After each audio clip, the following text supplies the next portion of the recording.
Des Kavanagh from the Psychiatric Nurses Association, thank you for joining us. Prospective home buyers will find out in a couple of days if they're going to need that 20% deposit had been mooted by the central bank if they're going to secure a mortgage from one of the banks. The idea is to keep rising property prices in check. You might argue that's happened naturally anyway. The crazy levels we saw seem to have levelled off somewhat. But the idea is still being put out there by Patrick Honohan, the Governor of the Central Bank. He said a decision will be made shortly, but he wasn't going to be drawn yesterday on whether that 20% figure was going to change. There's been resistance from different sources. I'm not sure political is an important adjective in this context. We are examining and have been examining the commentary and the submissions to our consultation document very carefully. We're trying to see what can we do to achieve the goals of what we set out. Are there any elements which need to be relooked at? And we're going to announce conclusions very shortly. John McCartney is an economist and Director of Research with Savills Ireland. He's on the line. Good afternoon to you, John. Hi, Jonathan. How are you? I'm good. We will await what's going to come out from the central bank. I get the distinct impression it's not going to change too much. If it comes in, is it the end of the market as we know it? Well, nothing is ever the end of the world, but, I do think that it will have an impact on the market. What impact? Well, I mean, if you just put some numbers on it, the average house price in Dublin is about €270,000. If you were required to borrow 20%, to save up a 20% deposit to buy that property, you would have to save about €53,000. Now, that is just going to be realistically very difficult to achieve for most people. The average industrial wage is about €35,000. Out of that, you have to pay your taxes. Then you have to pay your rent while you're saving up for a deposit. Rents are on average about $11,000 a year.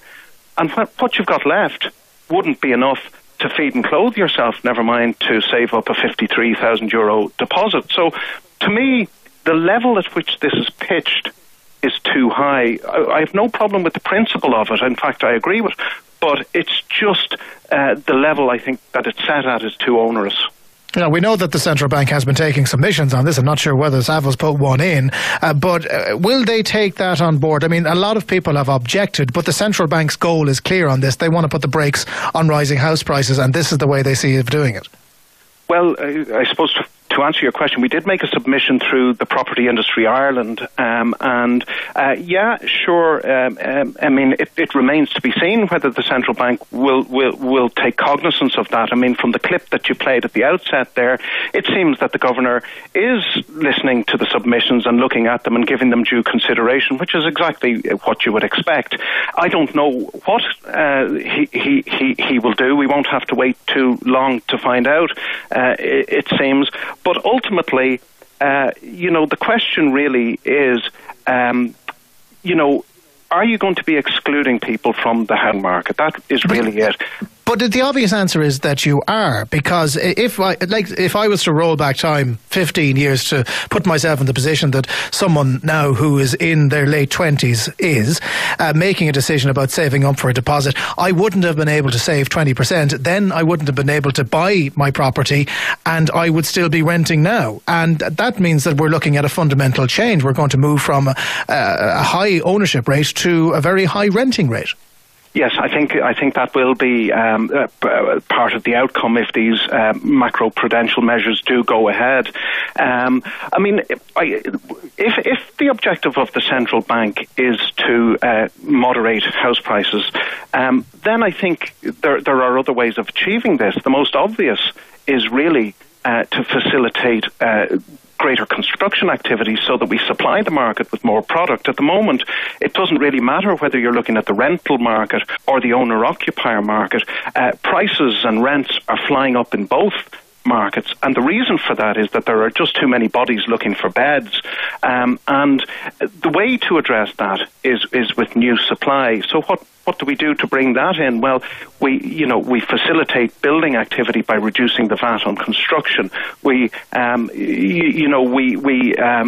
free up the local authorities so that they can allow builders to build more of the type of product that people want, which is family housing rather than apartments in many locations. Okay, so what you're saying something that a lot of people have said. The issue is nothing to do with mortgages. The issue is to do with supply and demand.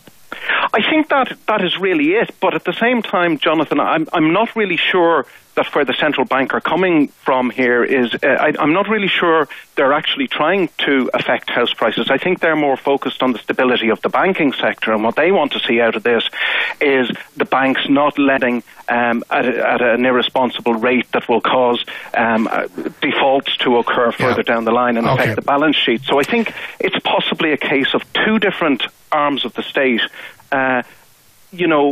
having really conflicting policies and no joined-up thinking, and that's part of the problem here. And that is nothing new, I would argue. John McCartney of Savills Ireland, thank you very much for joining us on Newstalk Lunchtime. It's 20 years ago since Ireland voted to allow divorce in this country, and the campaign leading